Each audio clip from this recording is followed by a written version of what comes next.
Le Nouvel Esprit Public, Philippe Meyer, bonjour.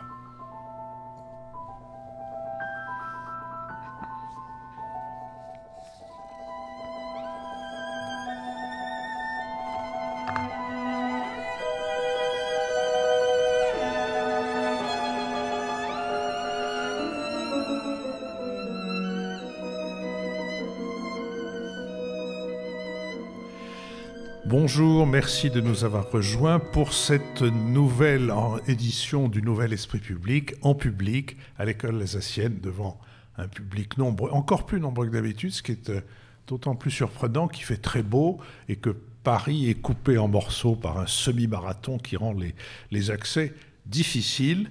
Et donc, dans cet amphithéâtre Pierre Lamy, nous allons nous efforcer d'éclairer certains éléments de l'actualité de la semaine écoulée. Nous le ferons avec Jean-Louis Bourlange, député des Hauts-de-Seine, avec François Bujon de l'Étang, ambassadeur de France, avec Marc-Olivier Padis, directeur des études de la Fondation Terra Nova, et avec Lucille Schmitt, membre du comité de rédaction de la revue Esprit. Mais avant que nous nous livrions à notre exercice habituel, je vous informe d'abord que notre prochaine émission en public à l'école alsacienne aura lieu le 14 avril et vous pouvez déjà vous y inscrire sur notre site, le nouvel esprit public sans séparation.fr, site sur lequel vous trouvez désormais un abrégé de nos conversations sous l'onglet « Lisez-nous » et sous chaque lien avec un de nos enregistrements. Et cette nouveauté, figurez-vous, a fait grimper de 48% les consultations du site sur lequel vous pouvez également trouver une rubrique chronique dans laquelle, depuis quelque temps, je me livre à l'exercice du billet d'humeur. Je vous signale aussi que nous sommes écoutés dans 144 pays. Aux États-Unis, où nous avons 8492 auditeurs, en Ouzbékistan, où nous avons un auditeur, que je salue et que je prie de bien vouloir nous donner de ses nouvelles. On ne sait pas du tout, c'est ça le mystère. Peut-être qu'il est quelque part dans les montagnes sur un âne à nous écouter avec plus grande difficulté, ou peut-être qu'il est au contraire dans un de ces palais que la République française met avec générosité à la disposition de son corps diplomatique, n'est-ce pas François? Surtout. Nous avons 26 auditeurs au Mozambique, nous en avons 1991 en Allemagne, 131 en Argentine, 189 en Jordanie, 440 aux Émirats Arabes Unis, 23 en Iran, ceux-là doivent nous écouter cachés sous leur lit, 173 en République de Myanmar et 4892 au Royaume-Uni, bref, 144 pays, ceux d'entre vous que ça intéresse n'ont qu'à demander la liste, on la leur donnera. Je pense qu'il est aussi également intéressant de noter que les internautes qui sont abonnés à notre podcast via Spotify, il y a plusieurs moyens d'être abonnés, il y a iTunes, il y a SoundCloud et il y a Spotify. C'est 12% de notre audience globale. Eh bien, ces 12% de notre audience globale, pour 69%, ils sont âgés de moins de 34 ans, ce qui semble montrer que le médium entraîne un changement de public, en tout cas une diversification, un enrichissement du public. Nous sommes, comme vous le savez, partenaires de l'hebdomadaire Le 1. Cette semaine, il est consacré au Brexit. On y trouve un article du romancier David Lodge qui explore les motivations profondes des partisans du Leave et un contre-pied de Marc Roche, dont le titre dit tout. Il est intitulé « La City vaincra ». Et le nouveau trimestriel que lance Le 1, Zadig, et qui est sous presse, comporte des articles de Christian Bobin qui raconte le Creusot, de Maëlys de Kerangal qui dépeint le Havre de son enfance, et on annonce une surprise signée de Marie Dariussec. Zadig a été soutenu par près de 4000 contributeurs via le site de financement participatif KissKissBankBank. J'espère qu'on a entendu dans ma voix la pointe de jalousie que j'y ai mise. Nous sommes nous-mêmes, pour l'émission d'aujourd'hui, soutenu par la plateforme de prêt aux entreprises October. October, depuis 2014, permet aux PME, en complément des banques traditionnelles, d'emprunter entre 30 000 et 5 millions d'euros directement auprès de prêteurs particuliers et institutionnels pour acquérir une entreprise, pour acheter de nouvelles machines, pour recruter, bref, pour financer leur croissance. Vous trouverez sur notre site sous l'onglet partenaires ou sur le site october.eu toutes les indications qui vous permettront d'en savoir davantage, notamment sur la chasse à la paperasse que mène cette plateforme October. Et à ce soutien s'ajoute celui qui nous est cher, de nos abonnés que nous allons remercier. Et pour ma part, je remercie Jacques Clossat, Bruno Lafont, Sébastien Tyran, Bertrand Lotz et Jean-Baptiste Pons. Lucile. Et quant à moi, je remercie Jean-Baptiste Bonas, Antoine Scalabre, Dominique de Geoffroy, Christian Elichon d'Auborde et Henri de Castres. Marc-Olivier Padis. Mes remerciements s'adressent à Benjamin Abécassis, Jocelyn Guiton, Pierre Idiard, Franck Lelon et Philippe Bufflier. Jean-Louis Bourlange. Oui, eh bien, moi, mes remerciements, en votre nom à tous, vont à Henri Dutrecht, à Arnaud Béquignon, à Nicolas Albert, à Luc Fruchard et à Brigitte Clossat. François Bujon de l'Étang. Et moi, je remercie Léo Branly, Stéphanie Morel, Éric Conflans, Bertrand Murguet et François Arago. Merci à eux. Nous allons maintenant nous intéresser à la lettre du président de la République et aux différentes réactions en France et en Europe. Lundi 4 mars, Emmanuel Macron a fait paraître dans les médias des 28 États membres de l'Union européenne une tribune intitulée « Pour une renaissance européenne ». Il y met en avant des propositions ordonnées en 3 thèmes, la liberté, la protection et le progrès. Le chef de l'État veut remettre à plat l'espace Schengen avec la création d'une authentique police des frontières communes et un office européen de l'asile. En matière économique, il souhaite une redéfinition de la politique de concurrence avec en corollaire l'affirmation d'une préférence européenne. Emmanuel Macron propose par ailleurs la création d'une banque européenne du climat pour financer la transition écologique, ainsi qu'une agence européenne de protection des démocraties contre les ingérences étrangères, notamment en ce qui concerne les élections. En France, ces propositions ont suscité une fracture à droite de l'échiquier politique. Dans les colonnes du Figaro, l'ancien Premier ministre Jean-Pierre Raffarin a annoncé son soutien au président de la République, une prise de position qui, selon François-Xavier Bellamy, tête de liste Les Républicains aux élections européennes, nécessite une clarification. Laurent Wauquiez s'est opposé à la renaissance européenne d'Emmanuel Macron en ripostant avec sa propre tribune publiée dans les colonnes du journal Le Monde ce samedi. De son côté, le parti de centre-droit Agir, qui s'est toujours défini comme Macron-compatible, a confirmé qu'il soutiendrait la liste de Rassemblement La République En Marche pour les élections européennes. En Europe, le volontarisme du président français est applaudi, mais les réserves s'expriment quant à l'hypothèse de réformer l'espace Schengen. Les premiers ministres belges, slovaques ou finlandais qui ont salué le texte de M. Macron se sont gardés de s'exprimer sur ce sujet. Et en Allemagne, les responsables de la CDU, du SPD et des Verts ont appelé le gouvernement à répondre aux propositions d'Emmanuel Macron. Le gouvernement hongrois a fait part de son scepticisme, tandis qu'en Italie, c'est par le silence qu'ont réagi les actuels dirigeants du pays. Une stratégie qu'ils avaient déjà employée la veille de la publication de la tribune, lorsqu'Emmanuel Macron avait accordé une interview à la chaîne de télévision italienne Rai Uno. Sur cette question, Marc-Olivier Padis. Il y a quelques semaines, l'élection européenne semblait se présenter comme un risque de vote sanction massif pour le président de la République. Aujourd'hui, l'arrivée de cette échéance se présente quand même plutôt comme une occasion de reprendre pied pour le président de la République et même de redonner un sens à son quinquennat, comme le montre cette lettre, le fait qu'il reparte à l'offensive. Et il est effectivement en position de le faire, notamment parce que quand on regarde le profil des adhérents de La République En Marche, comme on l'a fait à Terra Nova récemment, il y a quelques mois, on voit que le projet européen est au cœur de l'engagement des adhérents de La République En Marche et plus largement probablement des électeurs. Ce qui veut dire que Emmanuel Macron s'appuie sur un mouvement qui est unifié par le thème européen, là où jusqu'à présent la plupart des partis, c'était le cas lors de la dernière élection présidentielle, étaient plutôt divisés sur le sujet. Et il s'adresse à des électeurs qui attendent des propositions sur l'Europe. Donc il est en situation de bénéficier d'une campagne forte sur l'Europe. Et sa lettre le place d'emblée dans une dimension européenne, puisqu'il s'adresse pas seulement aux électeurs français, mais à l'ensemble des Européens. Et on ne voit pas aujourd'hui de leader européen capable de faire une opération semblable qui aurait le même écho. Et cette lettre permet de donner les thèmes du débat, donc liberté, protection, progrès, avec des propositions sur lesquelles on va revenir. Mais on voit bien que ça le met en position proactive, comme on dit maintenant, pour structurer le débat. Et notamment, c'était frappant que la lettre de réponse de Laurent Wauquiez se place de façon secondaire, en réaction et en réponse par rapport aux thèmes qui ont été mis en place par le président de la République.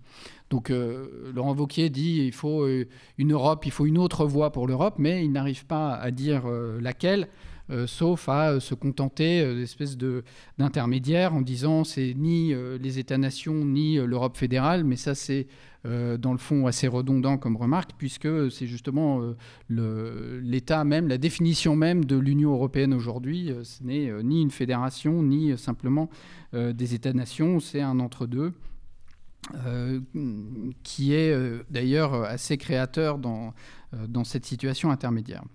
Bon, cette lettre montre néanmoins aussi les faiblesses de la construction politique d'Emmanuel Macron, puisque, une fois de plus, tout repose sur lui. C'est lui qui lance les thèmes, c'est lui qui lance la campagne. On ne sait même pas qui sera le ou la candidate tête de liste pour ces élections. Et donc, une fois de plus, c'est lui qui est exposé pour ces élections.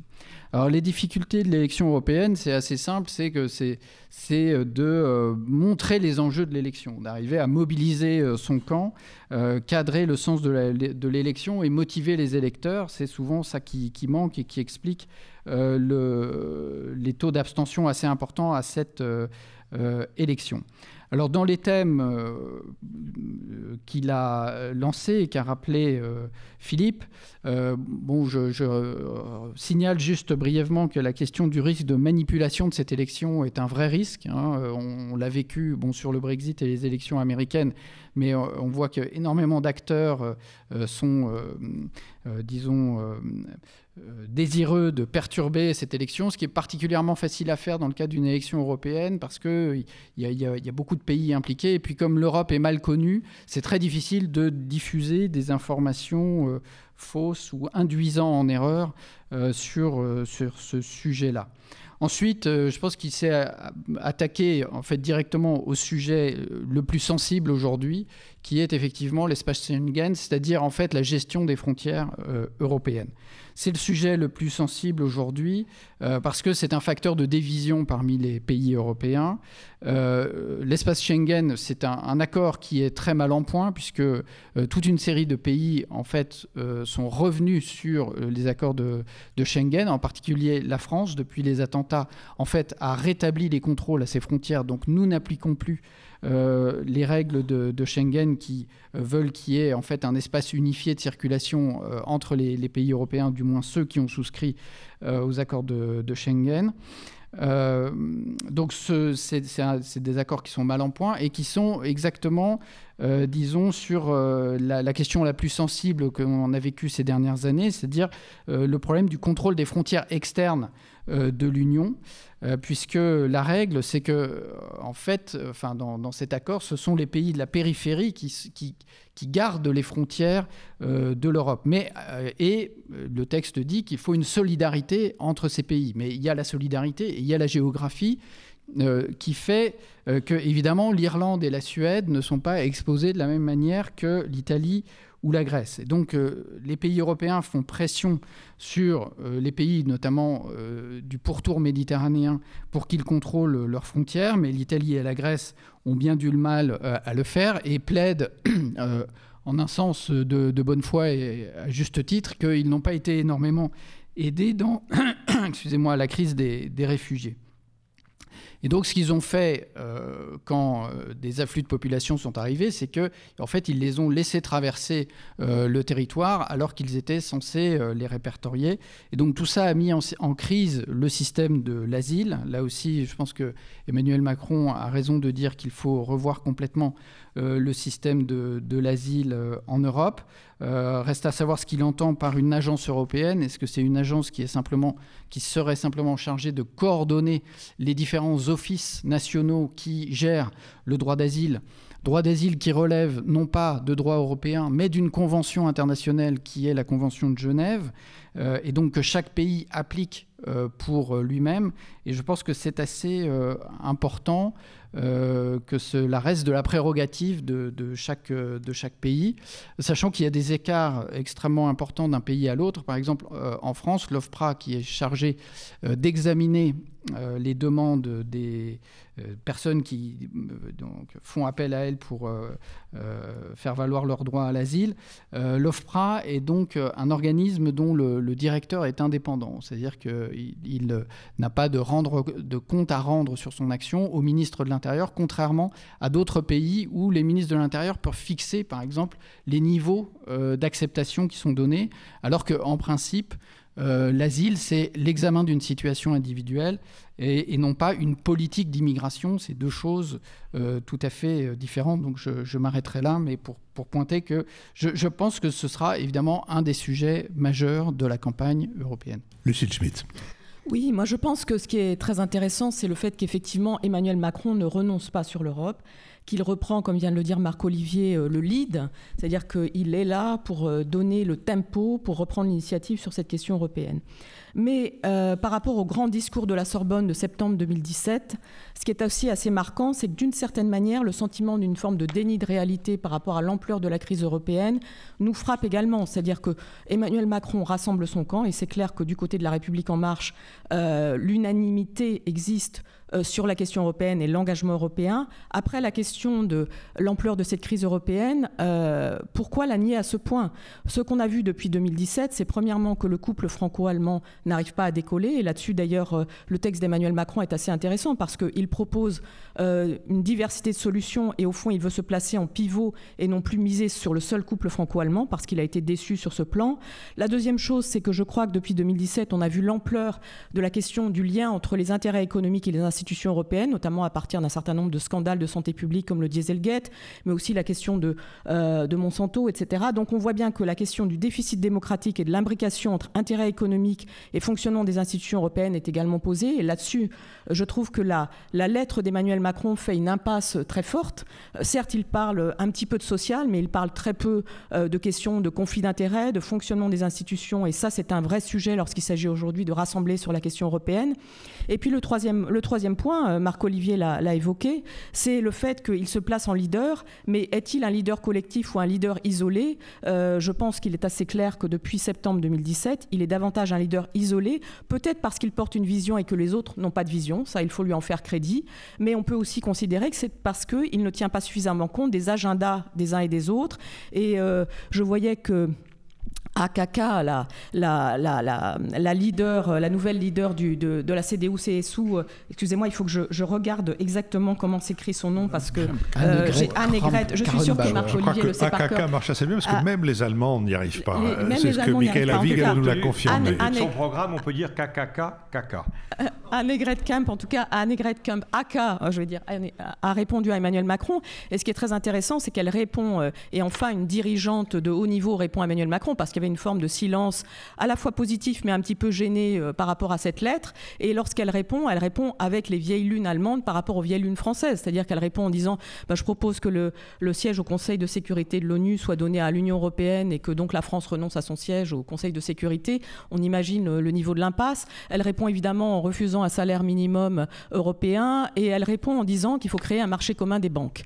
Donc on a un vrai sujet sur le fait que, en ce qui concerne le contenu, chacun met dans l'Union européenne au fond les priorités qu'il porte à la fois en termes culturels et en termes d'intérêt économique. Et la question du plus petit commun dénominateur en termes de contenu reste une question ouverte. J'ajouterais que lorsque AKK propose un pacte européen sur le climat et que Macron lui propose une banque européenne sur le climat, on voit bien l'ampleur aussi du questionnement sur ce sujet écologique qui monte énormément au sein de l'opinion publique et qui aujourd'hui est maltraité au niveau européen, beaucoup plus maltraité en tout cas qu'il y a une vingtaine d'années. Donc il y a des sujets qui étaient bien traités au niveau européen qui aujourd'hui le sont moins bien, et la question du déficit démocratique européen s'amplifie à mesure même que la demande d'Europe, je crois, émane de plus en plus des sociétés. Comment créer une Europe qui soit à la fois institutionnelle et démocratique, c'est la grande question pour ces élections. François Bujon de l'Étang.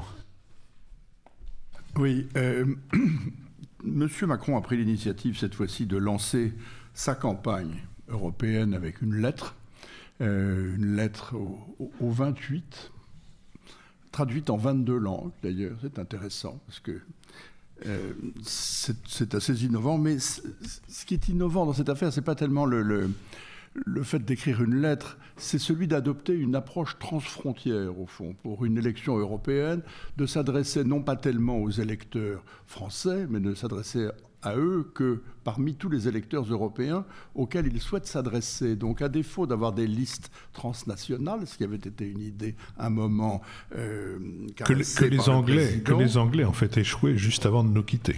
Oui, oui. Oui, pas seulement. Ils n'ont pas été seuls à la faire échouer. Mais enfin, cette idée n'a jamais décollé véritablement. Mais c'était une approche intéressante. Et finalement, c'est cette même approche que traduit l'idée d'une lettre transfrontière, au fond, pour essayer de donner une impulsion à cette campagne et pour essayer de présenter des propositions concrètes. Moi, ce qui me frappe dans l'approche du président de la République, cette fois-ci, c'est qu'au lieu de faire comme pour le grand discours de la Sorbonne ou comme le discours d'Aix-la-Chapelle, un grand discours ex cathedra dans lequel il donne une vision très ambitieuse de l'Europe, il fait quelque chose d'un peu plus ramassé et qui se veut un peu plus concret. Alors, ça ressemble un peu à la hotte du Père Noël, au bric-à-brac ou au grenier de votre grand-mère. Il y a un peu tout dans les propositions que fait M. Macron, mais je suis frappé par la volonté d'y apporter du concret. Et je suis frappé aussi par une autre chose, c'est que dans ses premières approches européennes, notamment la Sorbonne, mais aussi tout ce qui a suivi par la suite, y compris Aix-la-Chapelle, justement, au moment de la remise du prix Charlemagne, il y avait toujours cet effort pour s'appuyer sur le franco-allemand et pour consolider la zone euro. Au fond, son approche constante depuis le début du renforcement de l'Union européenne a été de renforcer le noyau dur, c'est-à-dire de renforcer la zone euro. Et ce faisant, il est parti du mauvais pied puisqu'il est arrivé, rappelez-vous, à un moment où il n'y avait pas de gouvernement en Allemagne et il n'y avait pas d'interlocuteur en Allemagne pendant des mois et des mois pour répondre à ces propositions. Et ces propositions de renforcement de la zone euro tombaient à plat puisque en Allemagne, il n'y avait pas d'interlocuteur et qu'en plus, ceux qui s'apprêtaient à le devenir avaient des visions différentes de ce que devait être la zone euro. Donc ça n'a mené à rien, cette approche-là. Et cette fois-ci, je trouve qu'il s'en démarque en essayant de revenir à une autre approche. Et si on cherche une espèce de dénominateur commun aux multiples propositions concrètes qu'il avance de façon plus ou moins détaillée, d'ailleurs, ou plus ou moins résolue dans sa lettre, on y retrouve quand même en filigrane le thème de l'Europe qui protège, qui avait été un thème essayé jadis par François Mitterrand et qui semble correspondre davantage aux attentes des électeurs qu'un thème sur le renforcement du noyau dur. Alors ce qui me frappe, c'est que l'accueil à cette lettre, dans l'ensemble, a été assez tiède, pour utiliser un propos mesuré. Il a été tiède en Europe. Il y a eu des critiques qui se sont fait jour ici et là, il y a eu des critiques, il y a eu des répliques assez désagréables, mais pas beaucoup de tapage finalement. Et en France, bien sûr, il y a eu la riposte de Laurent Wauquiez, il y a eu un certain nombre de commentaires négatifs, mais dans l'ensemble, l'accueil est plutôt tiède que raide ou que glacé ou que ostensiblement défavorable. Alors, ça, c'était un début, c'était le coup d'envoi, au fond, de ce que devrait être cette campagne. Mais le principal reste à faire, finalement. C'est-à-dire qu'il faut mobiliser les troupes, il faut trouver un thème ou des thèmes, et il faut trouver aussi un leader pour la liste présidentielle. Un leader, ou je ne sais pas si on a féminisé ce titre-là aussi. Il faut demander à Madame Daniel Salnave.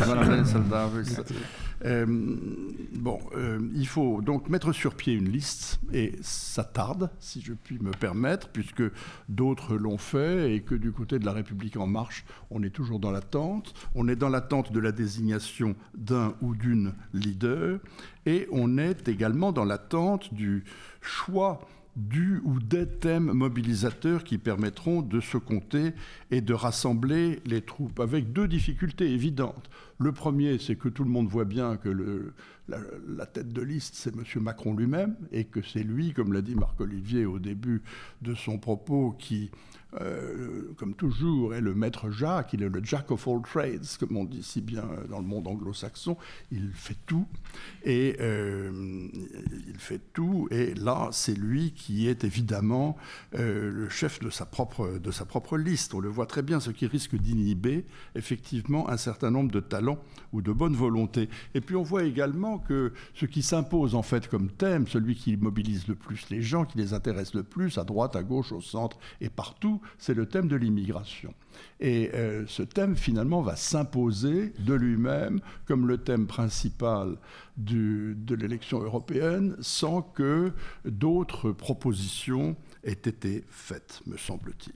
Donc la difficulté principale, si vous permettez, je terminerai juste par ça, très, très rapidement, de l'élection européenne me paraît de synchroniser les différentes choses qui sont en train de se passer en même temps, parce qu'il y a plusieurs balles en l'air pour le jongleur.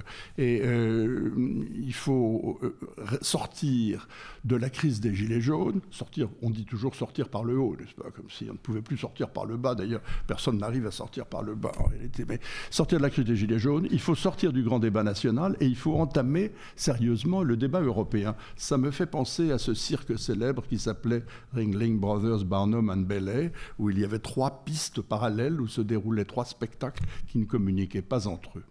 Jean-Louis Bourlanges. Oui, je vais emprunter, je vais faire un peu un plagiat, parce que il y a quelques jours, l'ancien président du Conseil italien, Enrico Letta, qui est actuellement, qui dirige l'Institut Jacques Delors, est venu devant la Commission des Affaires européennes. Il a fait un plan qui me paraissait fort bien. Je ne sais pas si vous savez qui est Enrico Letta. C'est un monsieur qui avait reçu, au nom de l'Institut Jacques Delors, François Hollande, en lui disant « Vous êtes peut-être le président de la République, mais l'État, c'est moi ».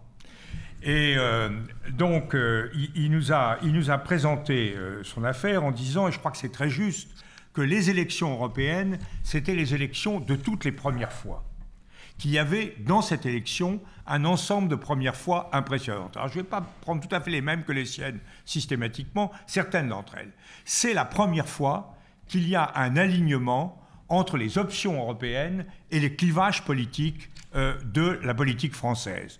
Jusqu'à présent, on avait 2 droites, une pro-européenne, une anti-européenne, qui s'opposaient à 2 gauches, une pro-européenne, une anti-européenne. Résultat, le discours était complètement tiède des 2 côtés parce qu'il s'agissait pour chacun des 2 camps de ne pas se séparer, se diviser. Et ça donnait lieu à des choses idiotes comme « nous voulons une Europe de gauche contre une Europe de droite », alors que chacun sait que l'Europe ne peut naître que d'une convergence entre une gauche modérée et une droite modérée. Là, on a un clair alignement entre des formations qui sont une sorte d'archipel autour de la République en marche, qui sont résolus à s'engager sur le plan européen. Et s'engager sur le plan européen, ça veut dire 2 choses. Ça veut dire défendre les valeurs, les principes traditionnels de l'Union européenne, par rapport notamment à la contestation populiste qui apparaît à la droite de la droite et à la gauche de la gauche. Et ça consiste à dire que ces valeurs, nous ne les défendrons efficacement qu'ensemble, à la condition de renforcer l'Union européenne et non pas en pratiquant une politique de repli souverainiste de chacun pour soi qui conduirait, selon le vers célèbre, à la solution tous moururent et chacun tout seul. Donc il y a quelque chose de tout à fait nouveau, c'est que nous sommes dans cette élection de plein pied, même si nous parlons d'autre chose, des gilets jaunes, etc., nos clivages sont de plein pied avec les clivages réels. C'est vrai que c'est Macron-Le Pen, mais c'est Macron-Le Pen Mélenchon, si je puis dire, et puis au milieu, des gens qui, au Parti Socialiste ou à LR, n'arrivent pas à tenir un équilibre satisfaisant. Vous mettez sur la même liste M. Danjean et Mme Morano, effectivement, vous ne pouvez pas savoir où cela conduit. C'est peut-être très bien, hein, j'ai beaucoup de respect pour l'intelligence de Mme Morano, mais je pense que ces options ne sont pas forcément les options, les mêmes en tout cas, que celles de M. Danjean. Donc on a fondamentalement un clivage qui est organisé. C'est la première fois. La seconde chose, c'est que ce sont des élections pleinement européennes, pas pleinement, mais partiellement européennes. Certes, on va continuer à causer national, on va se poser la question, est-ce qu'on est pour Macron, contre Macron, tout le monde va dire ça, mais c'est pas ça. Et le sens profond de l'appel de Macron dans plusieurs langues et dans plusieurs pays européens, c'est de dire que certes, nous allons élire 79 députés, mais que nous allons élire 79 députés dans un Parlement qui en comprend 705 et dont l'équilibre politique, car le Parlement européen a du pouvoir dans l'Union européenne, même si l'Union européenne a peu de pouvoir politique quant à elle, le Parlement européen a lui du pouvoir dans l'Union européenne et l'équilibre à l'intérieur de ce Parlement va être tout à fait décisif. C'est là que vont se jouer effectivement les deux enjeux que j'ai signalés. Quelles valeurs défendons-nous? Est-ce que nous défendons les valeurs sur lesquelles nous nous sommes réunis depuis 1950 ou est-ce qu'on brade tout ça au nom de l'autorité, du protectionnisme, de l'autoritarisme et d'un certain nombre de valeurs populistes? Et deuxièmement, est-ce que nous formons des majorités pour agir ensemble? Donc on a un vrai enjeu européen et de ce point de vue-là, Macron n'a pas fait une ingérence dans les affaires d'autrui. C'est Di Maio qui fait une ingérence quand il vient voir un leader, si tant est que cette expression ne soit pas une antiphrase chez les Gilets jaunes, un leader Gilets jaunes qui a proposé carrément de se débarrasser quasiment physiquement d'Emmanuel Macron pour lui dire qu'il a tout son apport. Ça, c'est une ingérence. En revanche, de dire à l'ensemble des peuples qui vont voter ensemble le 26 mai les grands thèmes sur lesquels nous voudrions que se constitue une majorité, c'est tout à fait conforme à la formation progressive d'un espace européen. Troisièmement, première initiative, première fois, c'est le fait que le système bipartisan européen PPE-PSE, tout le monde est d'accord là-dessus, est mort. Or, ça a été quelque chose de fondamental. Tous les postes importants ont été joués depuis une trentaine d'années par une répartition relativement égalitaire, même si le PPE avait un avantage en termes numériques sur le plan parlementaire, entre le PPE et le PSE. C'était un jeu non seulement législatif, mais c'était un jeu à deux. Ce jeu à deux, il est de toute manière terminé. Il est terminé parce que le Parti socialiste sera beaucoup plus faible qu'il ne l'était jusqu'à présent, parce que le PPE va conserver une grande importance et va sans doute rester le premier parti européen, mais est assez sensiblement divisé. Il suffit de voir par exemple tous les petites délégations, les délégations d'un certain nombre de pays, mais non négligeables, comme la Belgique ou la Grèce, qui exigent qu'on se débarrasse du Fidesz de M. Orban au sein du PPE. Donc il y a des divisions intérieures, et de toute manière, il y aura une nébuleuse centriste, compliquée à configurer, dans laquelle les macroniens vont évidemment jouer un rôle important, qui va se constituer. Donc on va avoir, pour la première fois, un équilibre différent. Je ne pense pas qu'on aura des problèmes de majorité. Nous sommes dans des élections à la proportionnelle, ce qui limite les effets de modification, de bouleversement, et toutes les études qui ont été faites montraient qu'au début du mois de février, qu'on était à peu près à une progression populiste indiscutable, mais qui ne dépasserait pas les 25% de l'ensemble de la représentation parlementaire européenne. Donc on va avoir une majorité qui va rester fidèle aux principes fondamentaux, qui va comporter l'aile active du PPE, les libéraux, les démocrates, les sociodémocrates et sans doute les écologistes, de différentes obédiences.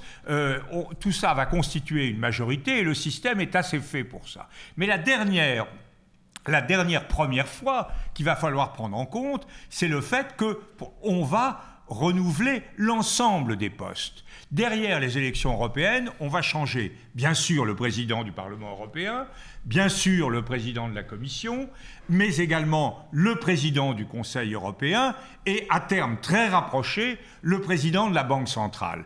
Plus le cinquième, pardon, c'est comme les trois mousquetaires, il y en a un de plus, le haut représentant en politique extérieure. Donc on a les 5 grands leaders, les 5 grandes têtes de cette hydre qui ne fonctionne pas très bien jusqu'à présent, qui vont être simultanément sur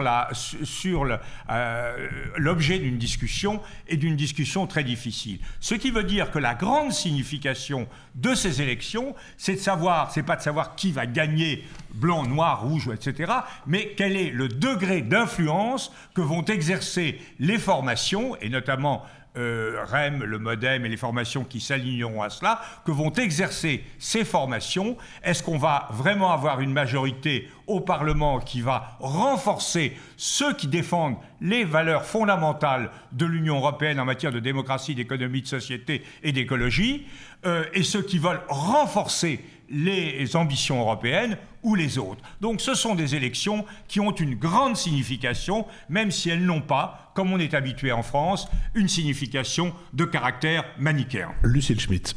Oui, moi je crois que ce qui est très intéressant dans notre situation, c'est que l'attentisme qui est apparu au niveau européen par rapport à la lettre d'Emmanuel Macron et d'une certaine manière, Marc-Olivier l'a dit, la faiblesse des réponses à Emmanuel Macron traduit une question. Macron est-il fort ou est-il faible ? Avec la question des Gilets jaunes, qui est une question extrêmement regardée au niveau européen, et l'intrusion de Luigi Di Maio dans le champ politique français l'a démontré, cette question, elle existe à la fois au niveau français et elle existe au niveau européen.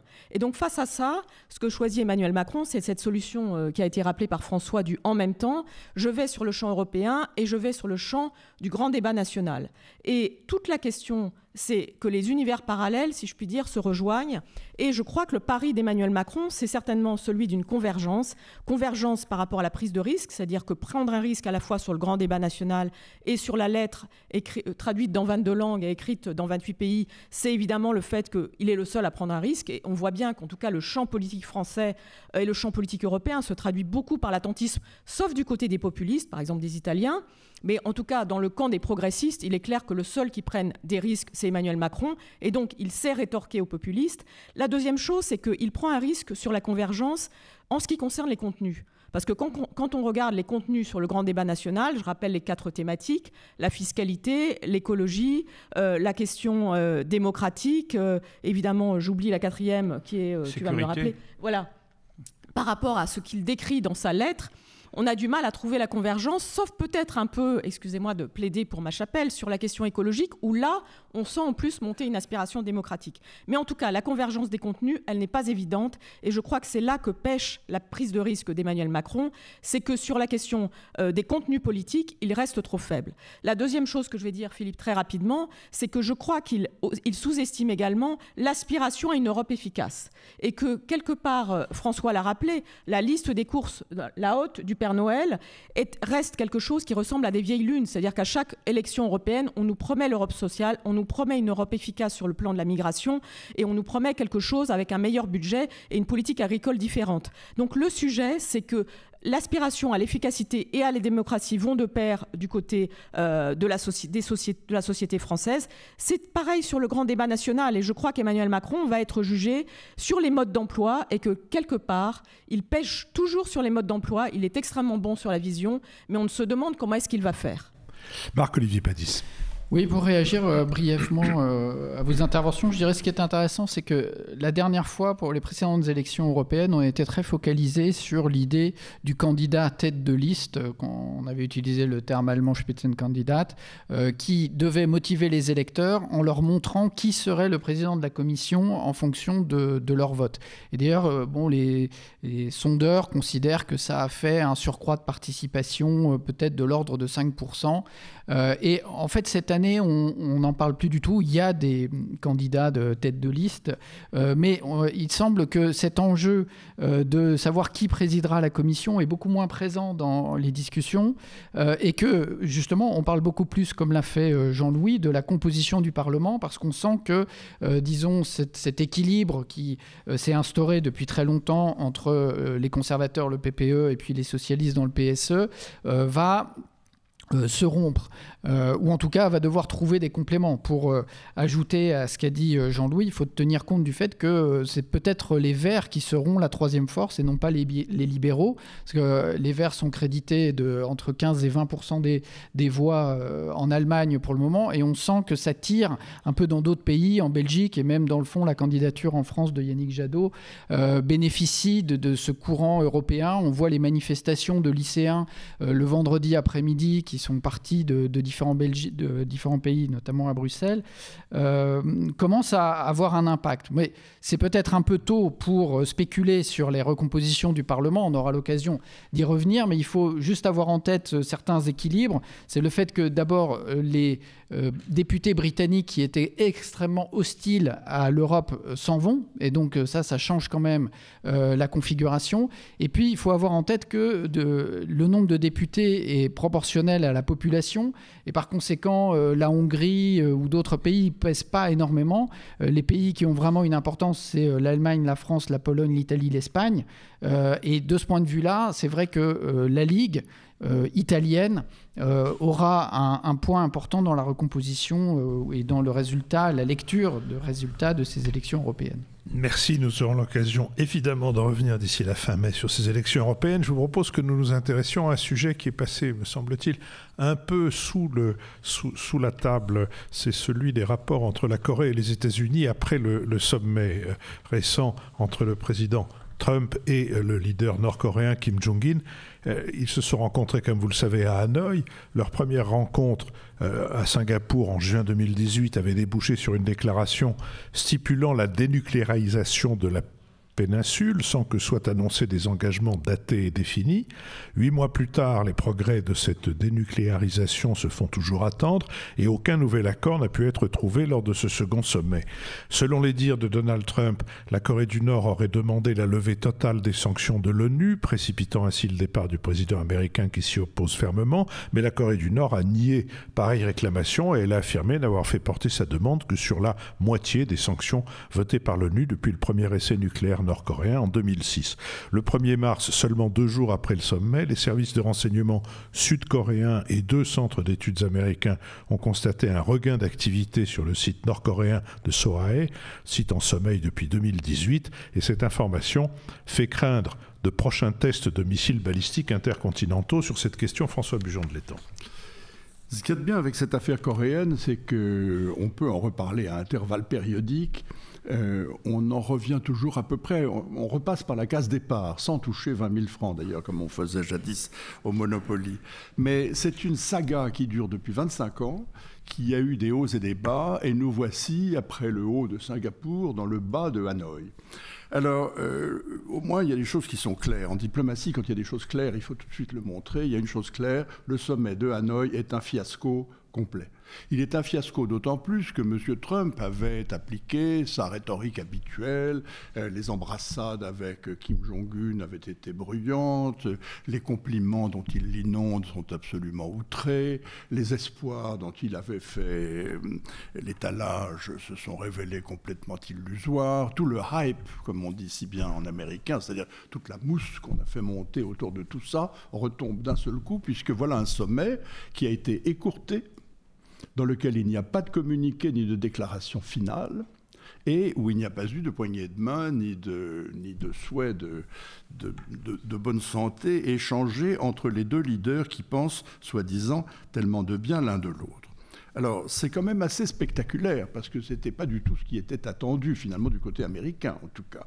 Du côté nord-coréen, c'est une autre affaire, et nous allons y revenir. Mais sous cet éclairage, et en regardant dans le rétroviseur le sommet de Singapour de juin 2018, dont vous avez parlé, Philippe, on voit bien que ce précédent sommet de Singapour apparaît pour ce qu'il est, c'est-à-dire quelque chose de totalement vide, dans laquelle il y a eu une déclaration qui était une pure déclaration d'intention qui n'était accompagnée d'aucune espèce de début de mesure concrète, et que ce qui a été salué comme un grand succès n'était en fait un succès retentissant que pour Kim Jong-un.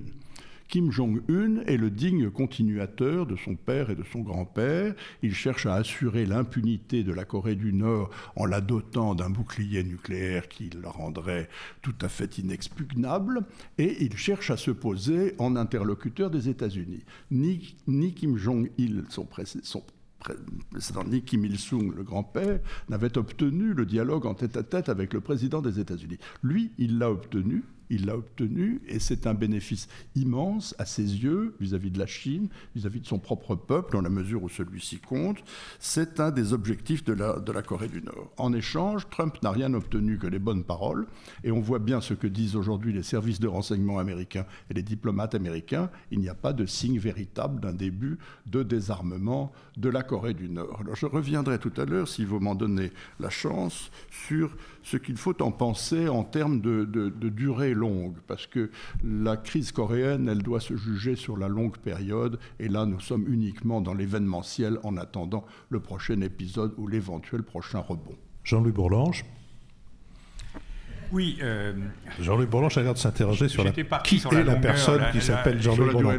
La durée longue de François Bujon de C'était pour vous Létang. servir d'introduction que je parlais de... Non, moi, évidemment, je ne peux que répéter. Vous me répétez ce qu'on dit, les gens qui se disent, les gens qui savent, plutôt que les contredire. L'échec est absolument évident, mais il est quand même assez normal, parce que qu'est-ce qu'il y a fondamentalement de commun entre ces deux hommes? Il y a quelque chose de très profond. Mais il y a un peu ce que Tacite dit de Néron et de Narcisse. Tacite dit de Néron et de Narcisse qu'ils étaient unis par une conformité de vices. Et on voit bien que les défauts du président Trump et les défauts du dictateur nord-coréen sont de même nature, et que donc ils avaient une merveilleuse affinité dans l'espèce de déni, de cynisme, de déni absolu de respect des droits des gens, des individus, mais ça ne pouvait pas conduire vraiment très loin. Et il reste que on ne peut pas comprendre comment les Américains auraient amené le président nord-coréen à renoncer à l'arme nucléaire, à renoncer à sa stratégie, qui est la stratégie victorieuse, parce que c'est sur cette stratégie qu'il a bâti sa politique d'indépendance et qu'il a été en fait reconnu par le président américain. Donc il a un capital énorme, ce capital, il le fait fructifier en triomphant diplomatiquement, parce qu'il est sorti, grâce à Trump, il est sorti d'une espèce d'enfer humanitaire, d'enfer de la communauté internationale. Il a été réintégré comme un partenaire possible, alors qu'il est quand même vraiment un partenaire impossible, et on voudrait lui demander maintenant, écoutez, vous allez renoncer à ce qui a assuré votre succès. Donc il y avait vraiment une antinomie complète. C'est le triomphe, la doctrine de Trump, c'est le triomphe du général gallois. Le général gallois était le partisan de la dissuasion du faible au fort. Il parlait du pouvoir égalisateur de l'atome. Il parlait du fait que quand vous avez une arme atomique, même si vous êtes un tout petit pays, si vous avez ça, vous avez une capacité de dialogue avec les plus grands, car vous pouvez faire des dégâts qui sont évidemment très inférieurs aux dégâts que peuvent faire les autres chez vous, mais qui sont suffisants pour les faire réfléchir. Cette stratégie-là, elle a produit tous ces résultats, et on ne voit pas que Trump puisse, que les Coréens puissent y renoncer. Alors, simplement sur les conséquences, je crois que tout le monde est content, parce que personne n'avait envie de voir cette stratégie aboutir. Les Japonais s'en méfiaient, ils voyaient l'ombre de la réunification des deux Corées. C'est quelque chose d'abominable pour les Japonais, c'est quelque chose d'abominable pour les Chinois, c'est quelque chose de pas souhaitable pour les Russes. Et donc, tout ça fait que ça rentre dans l'ordre. Trump s'en va confus, il n'a pas réussi, il a affaibli la position de l'Amérique dans le Pacifique, mais pour le reste, business as usual. Lucille Schmitt. Oui, pour rebondir sur ce que vient de dire Jean-Louis, je crois qu'effectivement, il faut regarder ce que pensent les voisins aussi de la Corée du Nord de ce qui s'est passé. Certes, les Japonais sont contents de cet échec, et d'ailleurs, ça a été dit officiellement par le gouvernement japonais, qui disait « il vaut mieux pas d'accord qu'un mauvais accord ». Donc, l'inquiétude d'un désengagement américain, puisque Trump avait expliqué que de toute façon, ça coûtait extrêmement cher aux États-Unis d'être présent dans la péninsule coréenne, inquiétait beaucoup les Japonais, et c'est quand même la relation de l'adversaire héréditaire entre Coréens et Japonais.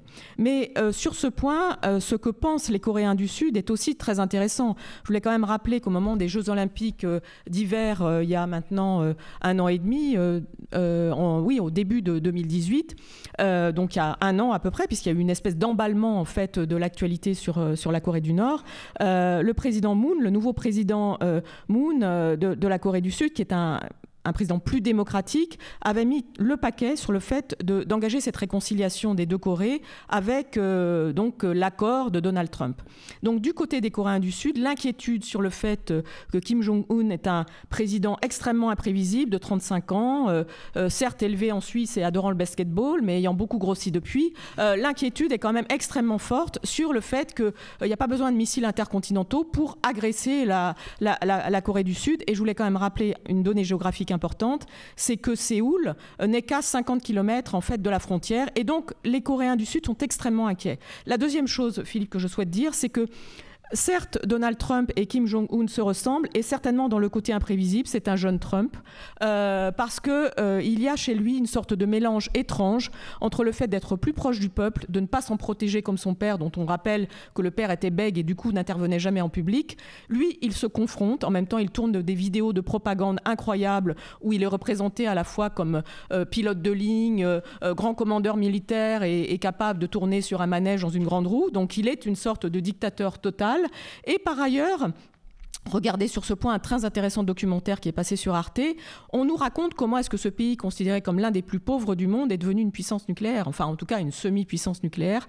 Pourquoi ? Parce que partout, il bénéficie de complicité, notamment évidemment dans les pays communistes ou ex-communistes, sur le fait de pouvoir exporter des travailleurs, exporter des produits. Et donc, il y a une double comptabilité nationale en Corée du Nord qui permet de financer le nucléaire, et c'est au bénéfice de la famille Kim. Donc il y a quelque chose de très intéressant dans le côté capitaliste de ce Kim Jong-un qui, en ce sens, peut-être est aussi cynique que Donald Trump et en tout cas n'est pas prêt d'être abaissé par les simples sanctions votées à l'ONU. Marc-Olivier Padis. Oui, sur la propagande nord-coréenne, en particulier le culte du chef suprême qui y règne depuis 3 générations. Il y a un exemple extraordinaire, c'est que Kim Jong-un veut ressembler à son grand-père, le fondateur du pays. Et donc, pour ça, il faudrait que lui change d'apparence, mais ça, c'est quand même difficile. Et donc, en fait, il a adopté une autre stratégie qui consiste à refaire les statuts de son grand-père en donnant à son grand-père des traits qui lui ressemblent à lui. Donc il refait à l'inverse, c'est quand même absolument on dit aussi qu'il subit des opérations de chirurgie esthétique. Oui, c'est possible. Alors, pour faire la synthèse, dans le fond... le Botox Uberanus. Je ne sais pas comment on dit ça en coréen.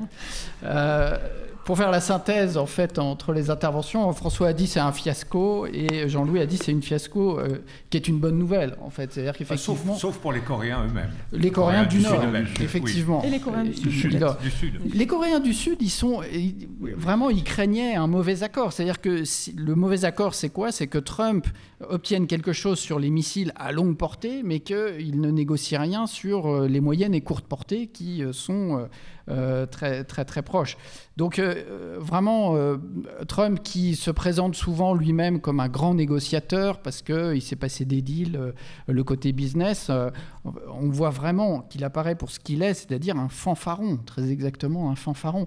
Et il faut rappeler, là aussi, c'est un peu infantile, mais après tout, avec le personnage, il faut rappeler des choses comme ça, c'est qu'il tenait beaucoup à cet accord parce que sa perspective, c'est qu'il aimerait obtenir le prix Nobel de la paix parce que Obama lui-même avait obtenu le prix Nobel de la paix et ça, il ne s'en remet pas de ça. Donc, il espérait obtenir ça. Alors, on voit bien que... À mon avis, il a plus de chances d'être élu Miss America. François Bujon de l'Étang. Je sais pas, Marc-Olivier a terminé. Non, je n'ai pas fini, mais c'est ce qui me semblait. Bon, mais partagez-vous le peu de temps qui reste. Non, mais je serai très, très bref, parce que sur la Corée, on a dit quand même l'essentiel. Je voulais juste attirer l'attention sur 2 points. C'est qu'on ne peut pas trouver un accord aussi important que celui-là sans le détacher d'une stratégie diplomatique plus générale. Et notamment, il faut quand même revenir sur le fait que les États-Unis, le 1er février, ont annoncé qu'ils sortaient de l'accord qui avait été conclu en 1987 avec la Russie sur l'interdiction, la limitation des missiles conventionnels ou à tête nucléaire d'une portée intermédiaire, qui s'appelle l'accord justement sur les forces nucléaires intermédiaires. Et du coup, la Russie a suivi les États-Unis, et donc on n'a pas d'accord là, donc on ne voit pas du tout quelle serait la logique de sortir d'un accord nucléaire et de potentiellement reprendre une course nucléaire avec la Russie et d'arriver à un accord avec la Corée du Nord. Ça n'a aucun sens. Et puis le dernier point, très rapidement, c'est qu'on ne peut pas trouver un accord avec la Corée du Nord en laissant la Chine en dehors du jeu. Le patron local, c'est la Chine. Or, Trump a décidé d'ouvrir une guerre commerciale avec la Chine. Il a dit les guerres commerciales, c'est sympa parce que c'est facile à gagner. C'est pas du tout le pari qu'il est en train de faire. Les chiffres du déficit commercial américain sont tombés cette semaine. On voit que le déficit commercial est encore plus grave qu'avant. Donc, toute sa politique de pression, de droits de douane supplémentaires, etc., sont un échec complet. Et donc, cette attitude hostile vis-à-vis de la Chine n'est certainement pas de nature à trouver des solutions dans la péninsule coréenne. François Bujon de l'Étang. Une remarque sur le court terme et une remarque sur le long terme. La remarque sur le court terme, c'est que tout le monde se pose évidemment la question maintenant, qu'est-ce qui va se passer ? Alors, ce qui va se passer, c'est qu'on va entrer dans une nouvelle période de tension. Ça fait partie de la dialectique habituelle qui va durer je ne sais pas combien de temps avant qu'il y ait un nouveau rebondissement. Probablement une recrudescence de la tension, mais pas forcément une énorme crise ouverte de nouveau avec des menaces nucléaires ou autres, parce qu'il est possible que les Nord-Coréens ne prennent pas pour autant de mesures provocantes comme de faire de nouveaux essais nucléaires ou un nouvel essai balistique. C'est possible, mais ce n'est pas sûr. J'en profite au passage pour relever le fait qu'on parle souvent de Kim Jong-un comme d'un leader imprévisible. Je crois qu'on a tout à fait tort. C'est un des leaders les plus prévisibles qui soit. S'il y en a un qui est imprévisible, c'est M. Trump. Ce n'est pas M. Kim Jong-un. Lui, au moins, on suit sa ligne directrice avec aisance. C'est la première remarque sur le temps court. Donc, sur le temps long, encore une fois, il faut juger cet épisode dans une saga qui dure depuis 25 ou 30 ans. On a complètement oublié tout ça et plus personne ne s'y intéresse, mais sauf les gens très âgés dans mon genre, parce qu'ils ont vécu les épisodes précédents. En 1994, l'administration Clinton, 1994, donc il y a quand même longtemps, l'administration Clinton croyait avoir conclu avec la Corée du Nord un accord important. Ça s'appelait à l'époque le Joint Agreement, l'Agreed Framework, c'est ça. On a créé un organisme qui s'appelait la KEDO. La Corée du Nord acceptait d'arrêter son programme nucléaire en échange d'une aide importante. On a envoyé des inspecteurs de l'AIEA. Ils ont recommencé à appliquer le TNP. On a oublié tout ça. Ensuite, bien entendu, ils ont dénoncé le tout, mis les inspecteurs de l'AIEA à la porte, dénoncé le TNP. On est entré dans une période extrêmement tendue qui a mené à l'essai nucléaire de 2006. Et puis, Obama, en 2008, a tenté de renouer le dialogue avec Pyongyang, a cru y réussir. Ça s'est terminé en queue de poisson. Trump est arrivé et avec son Art of the Deal, si célébré, a cru qu'il avait cajolé Kim Jong-un au point de réussir à le faire un demi-tour complet. Tout ceci va continuer, bien entendu, et nous en avons pour très longtemps. Et ça va continuer pourquoi ? Parce que nous sommes dans une impasse stratégique complète qui est exactement un cas d'école de diplomatie de deux points de vue complètement inconciliables. Pour les États-Unis d'Amérique, il est inconcevable qu'un petit pays qui est un État voyou puisse avoir des armes nucléaires et les missiles capables qui lui permettent de frapper le territoire américain. C'est inacceptable. C'est inacceptable, c'est pas plus difficile que ça. Et pour la Corée du Nord, c'est une question de survie. M. Kim Jong-un l'a très bien compris, il l'a dit expressément dans des discours. Je ne suis pas M. Gaddafi, n'est-ce pas ? Je ne suis pas comme les leaders stupides, regardez Saddam Hussein, regardez Gaddafi, c'est lui qui a dit ça, qui se sont dessaisis de leur arme nucléaire au point de se condamner à l'avenir. Donc c'est très clair finalement, nous sommes dans une impasse stratégique. Je vous remercie. L'heure a sonné de notre dernière séquence, la séquence des brèves, que je vais ouvrir en recommandant le film d'Antonin Baudry, Le Chant du Loup, qui a été un peu malmené par la critique et qui, à mon avis, est un film remarquablement construit avec un scénario plein de surprises. Et qu'est-ce qu'on attend d'un spectacle sinon des surprises, et une excellente distribution. Puis je voudrais aussi recommander le livre de Jean-Paul Kaufmann, Venise à double tour, qui est paru aux éditions de l'Équateur. Brièvement, Jean-Paul Kaufmann est un amoureux de Venise de longue date. Il est presque obsédé, si je puis dire, par le nombre d'églises fermées qu'il n'arrive pas à se faire ouvrir, et il se lance dans une tentative, en s'installant avec sa femme pour plusieurs mois dans un appartement de la Giudecca, il se lance dans une tentative pour faire ouvrir ces églises, et à travers ça, il comprend ce qui est en train d'arriver à Venise, il comprend ce qui est en train d'arriver à l'église, et il comprend ce qui est en train d'arriver à l'Italie, et peut-être pas que. François Bujon de l'Étang. Moi, je voudrais vous inciter à vous rendre à la Fondation Custodia, qui fut jadis l'Institut néerlandais, rue de Lille, pour y voir l'admirable exposition de dessins prêtés par le musée Pouchkine. Le musée Pouchkine de Moscou possède une exceptionnelle collection de dessins, 27 000 je crois, c'est ce que l'on nous dit. Ils ont envoyé cette fois-ci pour cette exposition 200 feuilles de très grands maîtres qui sont des très très grande qualité et qui ne voyagent pas beaucoup parce que les œuvres sur papier voyagent peu. C'est une exposition qui va de la Renaissance allemande et italienne jusqu'aux avant-gardes russes des années 20 et jusqu'aux avant-gardes françaises. C'est une exposition de toute beauté, ne la manquez pas, elle est là jusqu'au 12 mai. Marc-Olivier Padis. J'étais très partagé et même déchiré cette semaine parce qu'on a appris 2 décès de personnalités de grande importance. Pour moi, d'une part, le pianiste Jacques Loussier est décédé cette semaine et j'aimais énormément ses morceaux, notamment les improvisations sur Bach. C'est peut-être pas dans l'histoire du jazz un nom qui restera, mais quand on veut passer un bon moment, on sait qu'on peut se mettre un disque de Jacques Loussier. Et puis la disparition, bien sûr, de Jean Starobinski, un très très grand critique de l'école dite de Genève, qui avait été lancée par, disons, une des figures importantes était Albert Béguin, qui a été directeur de la revue Esprit. Et Jean Starobinski, c'était vraiment un pôle de référence dans une période où la critique littéraire était partie dans des spéculations théoriques un peu absconses, une écriture sans aucun jargon, une très belle intelligence, et puis une proximité avec Jean-Jacques Rousseau qui l'a fait redécouvrir à beaucoup de lecteurs. C'est vraiment toujours un bonheur de lecture. Lucille Schmitt. Oui, moi je voulais recommander, on parle beaucoup de l'Algérie ces dernières semaines, je voulais recommander la lecture d'un ouvrage dont le 2e volume vient de paraître, qui s'appelle France-Algérie, 50 ans d'histoire secrète, paru chez Fayard. L'auteur s'appelle Naoufel Brahimi El-Mili. Et ce qui est très intéressant, c'est qu'à travers cette approche historique de cette relation franco-algérienne, on comprend pourquoi c'est si compliqué pour la France de prendre une position par rapport à ce qui se passe, parce que l'essentiel, au fond, de la relation diplomatique entre la France et l'Algérie, elle est fondée sur des secrets, beaucoup de secrets, de services secrets, si je puis dire. Et je terminerai juste, Philippe, en disant que je crois que par rapport à cette question coréenne, regardez le film Les Hommes des Kim, parce que vous comprendrez pourquoi. Moi, je trouve qu'il est imprévisible, ce Kim, parce que, quelque part, le nucléaire est la propriété d'une famille dans ce pays. C'est ça qui est inquiétant. Ils peuvent appuyer sur le bouton.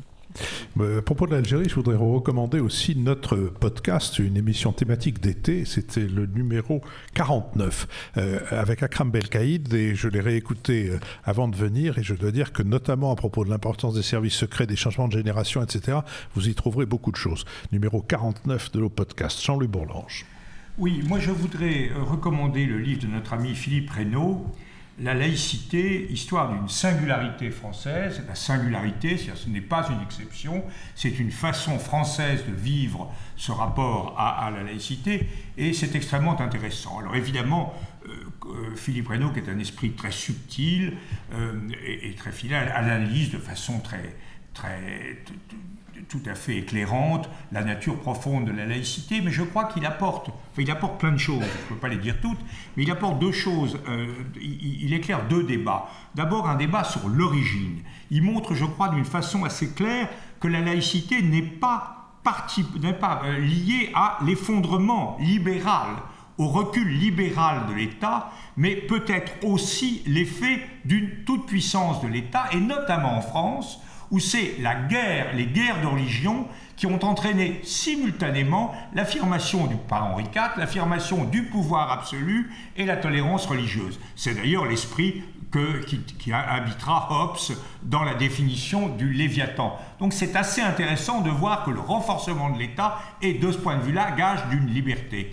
Toutes les références de nos recommandations seront sur le site. Lisez-le, c'est très bien. Et nous pouvons en reparler pendant le mandat de tout à l'heure, mais effectivement,